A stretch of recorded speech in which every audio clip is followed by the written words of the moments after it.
Hello, मैं कुमार आनंद आप लोगों का हमारी इस नाउन की क्लास में स्वागत करता हूं।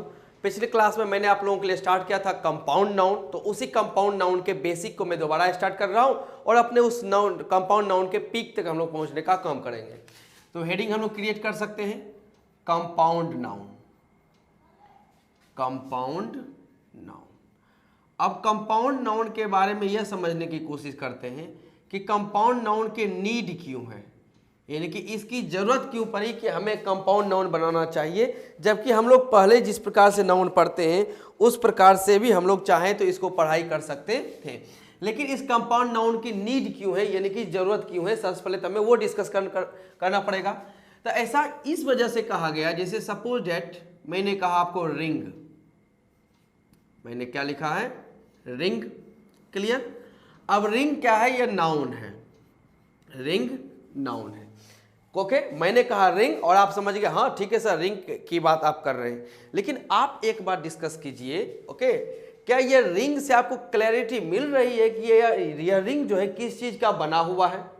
मैंने रिंग तो लिख दिया है कि रिंग नाउन है, ओके, इसमें कोई मतलब डाउट नहीं रहना चाहिए, लेकिन इस सिंपल नाउन से या इस सिंगल नाउन से ये क्लैरिटी हम लोगों को नहीं मिल रहा है, ओके, कि यह जो नाउन है मतलब रिंग है, यह रिंग बना किस चीज का है। तो हमें एक इंफॉर्मेशन इसमें ऐड करना पड़ेगा, तो वो ऐड करने के लिए हमें इसे बनाना पड़ता है कि गोल्ड रिंग, गोल्ड रिंग, या आप कह सकते हैं कि सिल्वर रिंग, सिल्वर रिंग, या आप कह सकते हैं डायमंड रिंग, डायमंड रिंग। तो सिंगल नाउन से जब क्लैरिटी नहीं मिलती है तो हमें उसके साथ एक और नाउन उसमें शामिल करना पड़ता है, जिस वजह से बनकर तैयार होता है हम लोगों का कंपाउंड नाउन। तो कंपाउंड नाउन का नीड बड़ा ध्यान रखेगा हम लोगों को क्लैरिटी के लिए। इसका नीड किस चीज के लिए है, क्लैरिटी यह हमें देता है उस नाउन को लेकर कि रिंग किस चीज का बना हुआ है, गोल्ड का बना हुआ है। सिल्वर किस चीज का बना हुआ है, मतलब रिंग किस चीज का बना हुआ है, सिल्वर का बना हुआ है। रिंग किस चीज का बना हुआ है, तो यहां हम लोग कह सकते हैं कि यह डायमंड का बना हुआ है। तो कंपाउंड नाउन हमें वो क्लैरिटी देता है जो हम लोग को वो सिंपल नाउन प्रोवाइड नहीं कर सकता है। अब इसी में समझने का काम करते हैं, ध्यान रखेगा कि स्टेटमेंट मैं लेता हूं कि do you have a gold ring, do you have a gold ring. और मैंने आपको कंपाउंड नाउन में यह क्लैरिटी मैंने दिया हुआ है पिछले क्लास में, फिलहाल मैं इसको स्टेटमेंट को आगे बढ़ाता हूं। Do you have a gold ring, तो यहां ए जो है यह आर्टिकल है जो अपने बाद सिंगुलर काउंटेबल नाउन का यूज करेगा। तो रिंग यहां पर क्या है, सिंगुलर काउंटेबल नाउन। इसी स्टेटमेंट में जब हम लोग आगे बढ़ते हैं तो ऐड किया जाता है कि do you have two gold, और यहां पर रिंग का प्लूरल क्या होता है, rings. Do you have two gold rings की यहां पे बात की गई है। तो यहां जो गोल्ड रिंग कंपाउंड नाउन है या सिल्वर रिंग कंपाउंड नाउन है, डायमंड रिंग कंपाउंड नाउन है। तो ये जो पहले का मतलब एक नाउन जो आता है क्लैरिटी देने के लिए वो उसमें उस नाउन में इंफॉर्मेशन करता है, ऐड करता है मेन नाउन में। कहने का सेंस है जब दो नाउन आपस में मिलकर एक नया नाउन बनाते हैं, दो नाउन आपस में मिलकर जब एक नया नाउन बनाते हैं जिसे हम लोग कह रहे हैं कंपाउंड नाउन, क्या कह रहे हैं हम लोग इसे, कंपाउंड नाउन कहने का काम करें, तो कहीं ना कहीं यह जो नाउन है यह एडजेक्टिव का काम करता है। किसका काम कर रहा है, एडजेक्टिव का। और यह जो नाउन है यही हम लोगों का मेन नाउन होता है, मुख्य नाउन इसे ही हम लोग कहते हैं, मेन नाउन यही है। जिस वजह से जब हम लोग इसका प्लूरल बनाने का काम करते हैं तो इसी मेन नाउन का प्लूरल बनाया जाता है, इसी मेन नाउन का प्लूरल बनाते हैं। इस एडजेक्टिव में कोई इंफॉर्मेशन या किसी प्रकार का एडिशन नहीं होता है, क्योंकि एडजेक्टिव का प्लूरल नहीं बन सकता है, एडजेक्टिव का प्लूरल नहीं बन सकता है, इसी वजह से हम लोग इसका कुछ करते नहीं है। अब इसी स्टेटमेंट को चाहें तो हम लोग आगे बढ़ाने का काम कर सकते हैं कुछ कंपाउंड नाउन को देखकर। चलिए देखते हैं। जैसे स्टेटमेंट में लगाया जाता है कि वाटर नाउन है, इसी में आप चाहें तो बॉटल को ऐड कर सकते हैं। वाटर भी नाउन है, बॉटल भी नाउन है।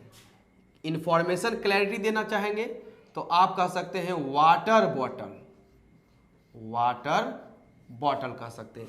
यह हम लोगों के लिए क्या बनता है, कंपाउंड नाउन। क्या बन रहा है? Water bottle. ये हम लोगों के लिए है कंपाउंड नाउन, कंपाउंड नाउन। अब अगर आप चाहते हैं कि इस कंपाउंड नाउन का प्लुरल बनाना, कंपाउंड नाउन का प्लुरल बनाना चाहते हैं, यानी यहां जो वाटर बॉटल लिखा गया है इसका आप चाहते हैं प्लुरल बनाना, तो आप इसको कहेंगे वाटर। इसको कुछ नहीं करना, मेन नाउन यह बॉटल है, तो इसका प्लुरल बनता है वाटर बॉटल्स। क्या बनेगा? Water bottle. सेम एज आ जाते हैं क्लास रूम, क्लास रूम। तो कंपाउंड नाउन होता है कि क्लास रूम, इसी का जब प्लुरल बनाते हैं तो वो होता है क्लास, और रूम का प्लुरल होता है रूम्स। क्लास और रूम का प्लुरल रूम्स, क्योंकि मेन नाउन यह है। यहाँ जो क्लास है यह तो एडजेक्टिव बनने का अपने आप में काम कर रहा है। नेक्स्ट आते हैं मोटरसाइकिल, मोटर साइकिल ऐड कर सकते हैं, तो मोटर और साइकिल एक साथ कंपाउंड नाउन प्लुरल बनाना चाहेंगे तो मोटर साइकिल्स का यूज किया जाएगा। कुछ इसी प्रकार से और नाउन को मैं कन्वर्ट करता हूं। ओके, इस सबको मैं इरेज करता हूं। चलिए, तो ये कंपाउंड नाउन का प्लुरल बनाने का तरीका है। पुलिस और मैन ऐड करते हैं तो पुलिस मैन। प्लुरल बनाना चाहते हैं, क्या बनाना चाहते हैं? प्लुरल। तो मेन नाउन यह है, इसी वजह से इसका प्लुरल बनता है पुलिस, और मैन का प्लुरल होता है MEN। ये इस बात को नोट रखें, MAN, मैन का प्लुरल MEN होता है, MANS नहीं होता है, या MENS इसका प्लुरल ऐसा नहीं होता है। MAN मैन नाउन सिंगुलर है, इसका जब आप प्लुरल बनाना चाहते हैं तो आप ए का को ई में बदलने का काम करते हैं। आगे बढ़ते हैं, ध्यान रखिएगा। Mango tree, mango tree add कर सकते हैं इसको कंपाउंड नाउन बनाने में, मैंगो ट्री। प्लुरल बनाना चाहेंगे तो स्टेटमेंट आ जाता है mango, mango trees, mango trees. Last इसका एक एग्जांपल हम लोग कवर कर लेते हैं, बॉय और फ्रेंड, बॉय फ्रेंड ऐड करते हैं तो बॉय फ्रेंड। प्लुरल बनाना चाहते हैं तो बॉय और मेन नाउन का प्लुरल होता है बॉय फ्रेंड्स। तो ये कंपाउंड नाउन का पॉइंट नंबर 1 था, जो हम लोग अभी कर रहे थे। ये कंपाउंड नाउन का पॉइंट नंबर 1 था, जिसमें हमने देखा कि कंपाउंड नाउन का प्लुरल बनाते हैं तो हम लोग लास्ट में ऐड करते हैं, क्योंकि मेन नाउन वही रहता है, पहले वाला नाउन वो एडजेक्टिव का काम करता है। नोट कर सकते हैं इसे, फिर हम लोग आगे बढ़ते हैं।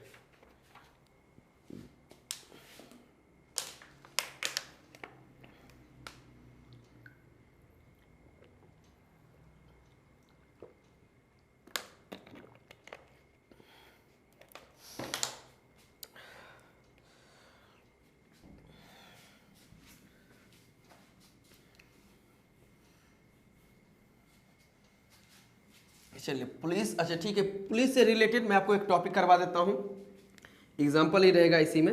ओके,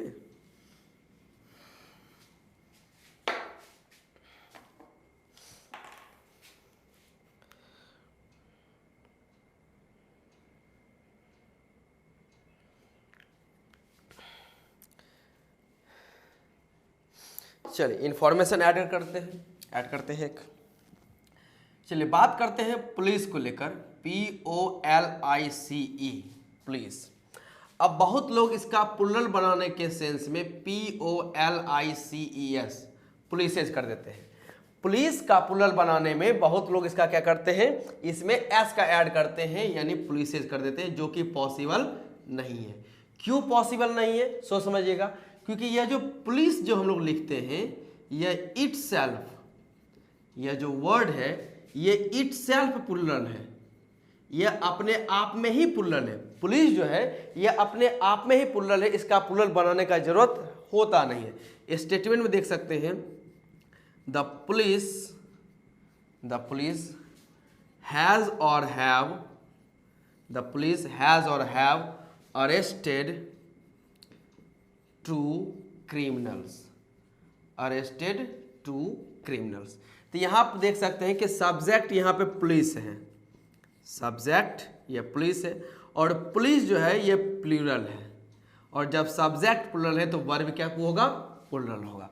तो पुलिस का प्लूरल होता नहीं है, पुलिस अपने आप में ही प्लूरल का सेंस कैरी कर कर चलता है। लेकिन अगर आप चाहते हैं कि पुलिस का सिंगुलर बनाना, POLIC, इसका सिंगुलर बनाना चाहते हैं, इसके 3 पैटर्न हम लोगों के सामने नजर आते हैं। एक, इसका सिंगुलर बनाने हम लोग लिखते हैं पुलिस मैन, MAN, या आप ऐड करते हैं कि पुलिस वुमन, WOMAN, वुमेन, या आप कह सकते हैं पुलिस ऑफिसर, पुलिस ऑफिसर। आप इस प्रकार के सिचुएशन को भी हैंडल कर सकते हैं। तो यहाँ जो आपको दिख रहा है पुलिस मैन सिंगुलर है, पुलिस वुमेन सिंगुलर है, पुलिस ऑफिसर प्लूरल है, सॉरी सिंगुलर है, तीनों सिंगुलर है। अब इस सिंगुलर का यानी यहाँ पे जो आपको सिंगुलर दिखाया गया है, अगर आप चाहते हैं इसका प्लूरल बनाना, क्या बनाना चाहते हैं, प्लूरल बनाना चाहते हैं, तो प्लूरल कुछ इस प्रकार से बनेगा। पुलिस को यूं ही रहने दे, MAN मैन, क्या प्लूरल आप कर सकते हैं MEN। फिर आते हैं पुलिस वुमेन, तो इसका आप ऐड कर सकते हैं पुलिस, और वुमेन का प्लूरल हो जाएगा वुमेन, क्योंकि यही मेन नाउन है, तो पुलिस वुमेन। पुलिस ऑफिसर की बात करते हैं, इसका प्लूरल होता है पुलिस, और ऑफिसर का प्लूरल होता है ऑफिसर्स, पुलिस ऑफिसर। तो याद रखें कि पुलिस अपने आप में प्लूरल है, लेकिन अगर आप इसे सिंगुलर इंडिकेट करना चाहते हैं तो police man, police women, police officer है, और फिर इनका प्लूरल होता है पुलिस मेन, पुलिस वुमेन और पुलिस ऑफिसर्स। नोट कर सकते हैं, ये रहा हम लोगों का कंपाउंड नाउन का पॉइंट नंबर 1। अब हम लोग मूव करेंगे पॉइंट नंबर 2 में।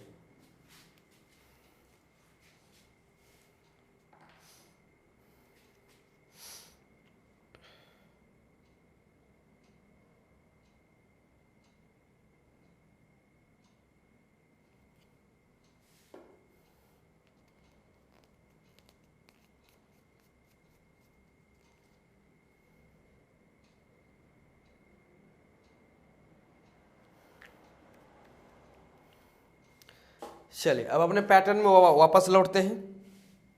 चलिए पॉइंट नंबर 2 बना सकते हैं हम कंपाउंड नाउन का।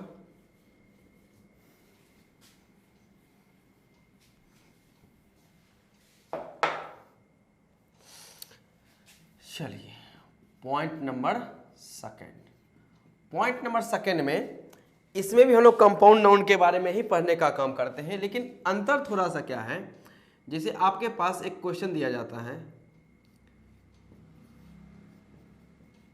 प्लूरल ऑफ, प्लूरल ऑफ किसका प्लूरल करना है, इसके लिए क्वेश्चन आप लोगों के सामने है कि son in law, son in law का प्लूरल बनाना है। क्या प्लूरल बना सकते हैं, ऑप्शन आपको दिया जाता है sons in law, B number son in laws, C number sons in laws, और डी की बात करते हैं तो कहा जाएगा कि नन, यानी कि किसी की जरूरत नहीं है। अब आप 1 मिनट में सोच के बताएं SON मतलब सन इन लॉ का प्लूरल क्या हो सकता है विद लॉजिक। चलिए अपना लॉजिक क्लियर कीजिएगा कि आप क्यों उस प्रकार का प्लूरल चूज कर रहे हैं अपने आंसर या स्टेटमेंट में।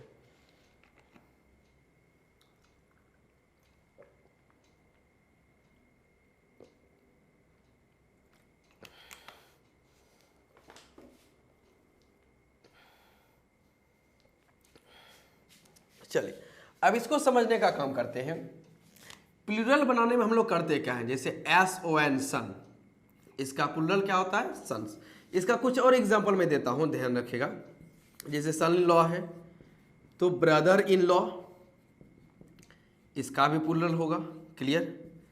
Mother in law, mother in law, C daughter in law,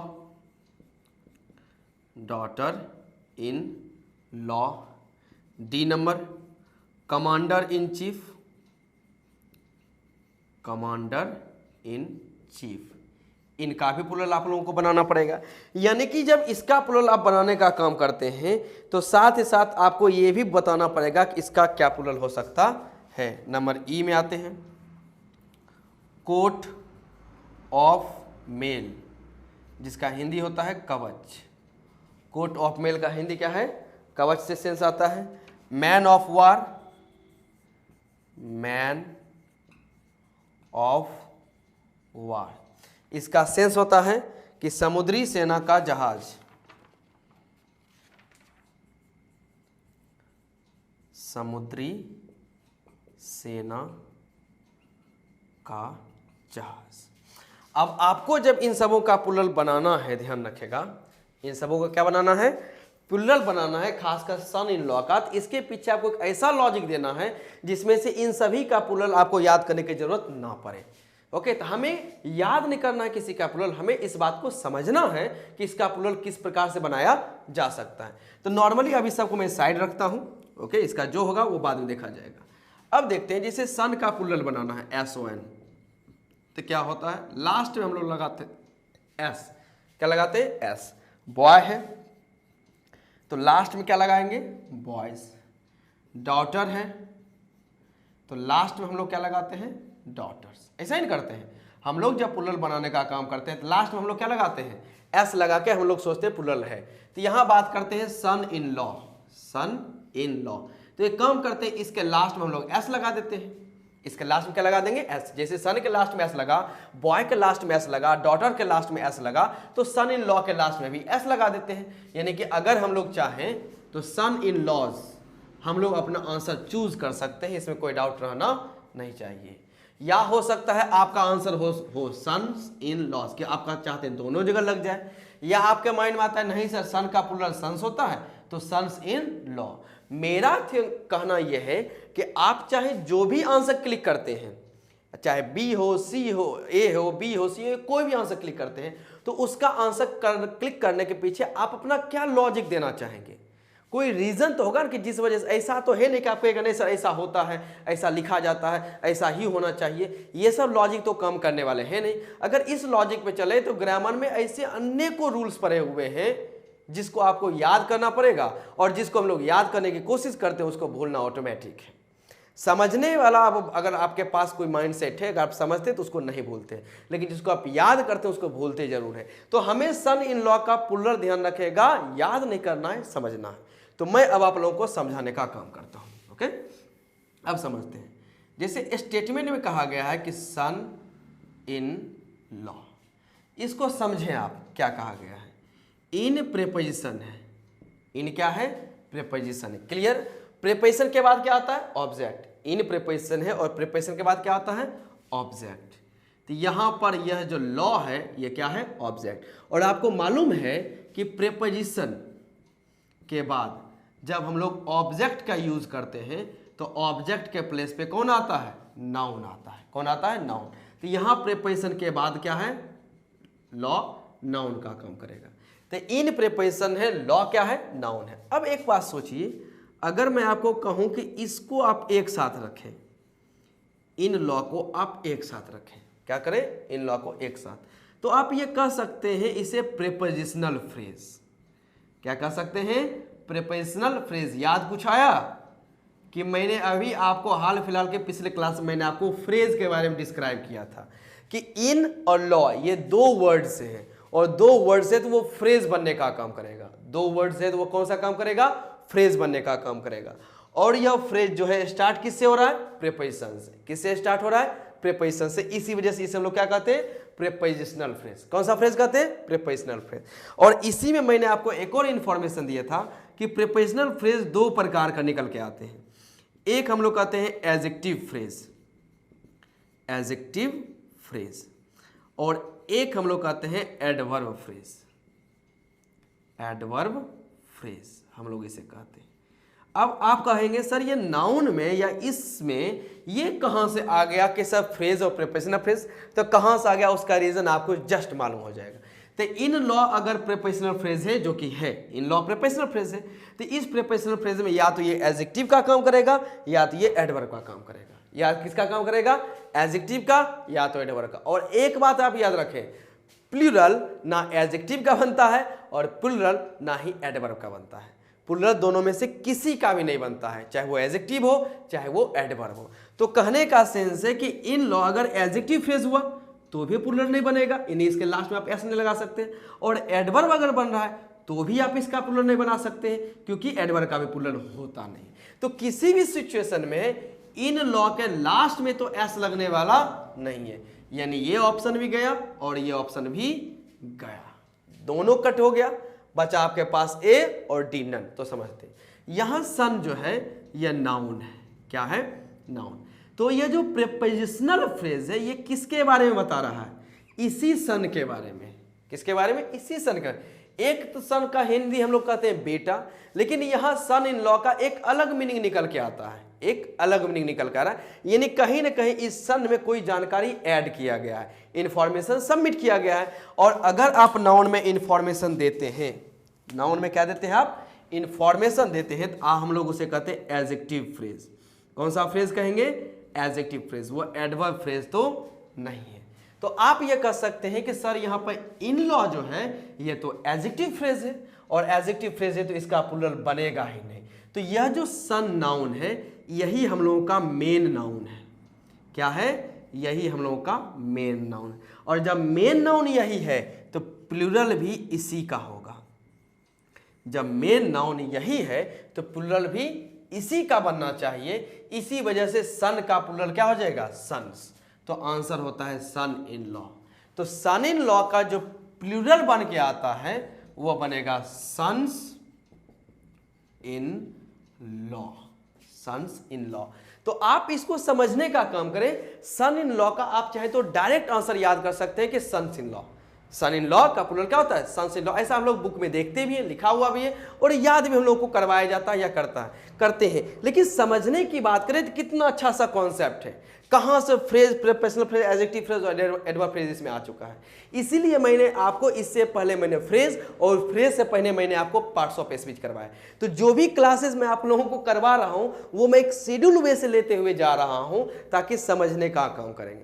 इसी वजह से अभी की क्लासेस में थोड़ी लेंदी रख रहा हूं, लेकिन आने वाली क्लासेस हम लोग के बेहद ही शॉर्ट, अंडरस्टैंडेबल और नॉट रिमेंबरेबल होने वाले हैं। उसको आप कभी रिमेंबर करने की जरूरत ही नहीं है, क्योंकि आपको मतलब उसमें याद करने का सिचुएशन आने वाला ही नहीं। तो सन इन लॉ का प्लूरल सन्स इन लॉ होगा। इसमें कितना खूबसूरत सा आपका ये इंफॉर्मेशन ऐड किया गया है। क्लियर? इसे नोट कीजिए, फिर हम लोग इस सब का प्लूरल बनाते हैं।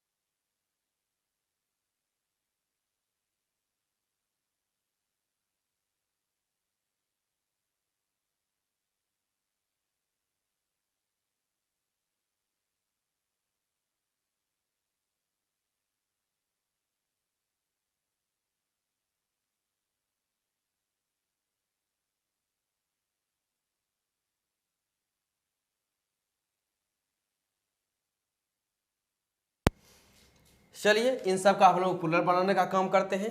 अब जैसे इसमें कहा गया ब्रदर इन लॉ, तो इसमें भी इन लॉ जो है वही प्रीपोजिशनल फ्रेज का काम करेगा। प्रीपोजिशनल फ्रेज, या मैं एक ही बार लगा देता हूं, ये जितने भी इन लॉ हैं या इन चीफ हैं, ऑफ वार है, या जो भी of male, court of mail, मैं इसका हिंदी हटा रहा हूं। आप लोग इसे देख चुके हैं तो समझने में पहले से आसानी होगी। तो ये जो भी आपको दिख रहा है लास्ट में, in law, in law, in law, in chief, of male और ऑफ वार, ये सब के सब फ्रेज हैं। सब के सब क्या है? फ्रेज बनने का ये काम करेंगे। लेकिन यह फ्रेज स्टार्ट किससे हो रहा है? प्रीपोजिशन से। किससे स्टार्ट हो रहा है? प्रीपोजिशन से। इसी वजह से हम लोग इसे कहते हैं प्रीपोजिशनल फ्रेज। प्रीपोजिशनल फ्रेज हम लोग इसे कहने का काम करते हैं। क्लियर? ये क्या हो गया? Prepositional phrase. अब यह प्रीपोजिशनल फ्रेज कर क्या रहा है? तो ये noun main, brother, mother noun, daughter noun, commander noun, court noun और यह मैन नाउन। तो ये सब मेन नाउन है। तो मेन नाउन में इंफॉर्मेशन ऐड किया जा रहा है, इसी वजह से इसे हम लोग कहते हैं एडजेक्टिव फ्रेज। Adjective phrase. अब आप इसमें देख सकते हैं कि ब्रदर इन लॉ का प्लुरल क्या होना चाहिए। मैं एक एक करके आंसर यहां लिख दे रहा हूं। ए का ब्रदर इन लॉ का प्लुरल होना चाहिए brothers in law, brothers in law. Mother in law का प्लुरल होना चाहिए mothers in law, mothers in law. Number C, daughter in law का प्लुरल होना चाहिए daughters in law, daughters in law. Commander in chief का plural होना चाहिए commanders, commanders in chief इसका आंसर होना चाहिए। Number E, court of male का आंसर होना चाहिए कोर्ट्स ऑफ मेल इसका आंसर होना चाहिए। नंबर एफ की बात करते हैं, मैन ऑफ वार, तो मैन MAN इसका प्लुरल याद रखिए MEN, ये होना चाहिए मैन ऑफ वार। तो ये हम लोग का कंपाउंड नाउन का 2 पॉइंट हम लोगों को नजर आता है, जिसमें हमने कंपाउंड नाउन के 2 पॉइंट को हमने समाप्त किया और हमने इसके कॉन्सेप्ट को अच्छे से समझा कि किस प्रकार से हमें इसको याद करने की जरूरत नहीं है, हम लोग इस कॉन्सेप्ट को समझ सकते हैं। तो कंपाउंड नाउन की आज क्लास में जो 2 पॉइंट्स हुए इसको आप अच्छे से समझे, अंडरस्टैंड करें। मिलते हैं अगले क्लास में कंपाउंड नाउन के और पॉइंट्स को लेकर। Okay, thank you so much.